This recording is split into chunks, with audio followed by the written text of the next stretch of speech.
Le 4 mai 2016, quand on nous a installés, toutes les usines étaient à l'arrêt. Les salaires étaient payés par le ministère de l'économie, des finances et du plan. Les cotisations à l'IPRES n'étaient plus versées. Les cotisations à la caisse de sécurité sociale n'étaient plus versées.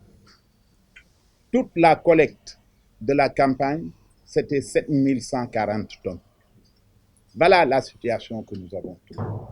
Certains articles que j'ai lus, je pense, parlent de la situation que nous avons trouvée à la Sonacos et non de la situation d'aujourd'hui. Quand on dit on a trouvé une patate pourrie, je dis non, c'est nous qui avions trouvé la patate pourrie. Parce que voilà ce qu'on a trouvé. Et dans ces articles, c'est le contraire de ce qui se passe aujourd'hui qu'il y a dans ces articles. Je n'ai pas compris quel était l'objectif.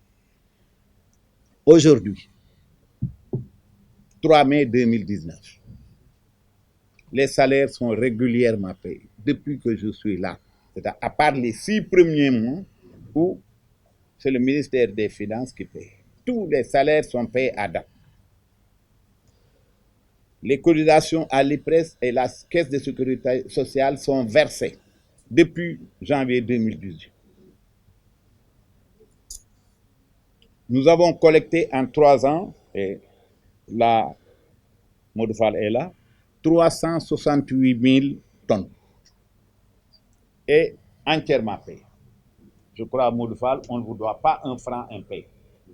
Donc, sur ce point, il n'y a pas plus de bons impayés.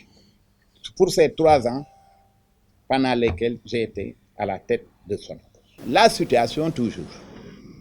Nous avons acquis sur fonds propres 3 nouvelles usines pour le décortiquage et la trituration des graines qui vont nous permettre d'augmenter notre capacité de production de 90 000 tonnes par an.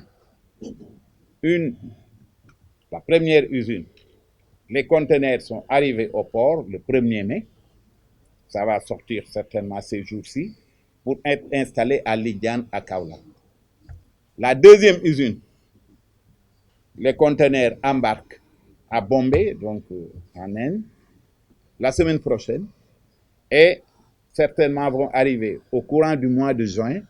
Elle sera installée, suivant la décision du DG, à Diourbel ou à Ziguinchor, et la troisième usine sera installée dans l'une ou l'autre usine.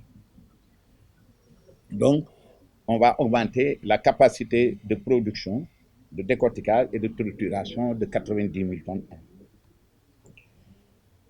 Et tous ces équipements sont acquis sur fonds propres.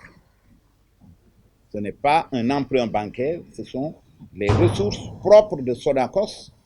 Alors que quand je venais ici, il n'y avait pas dans les comptes de la société 10 millions CFA. Il n'y avait rien. Voilà la situation de Sonacos aujourd'hui, qui est loin de ce qui est décrit dans la presse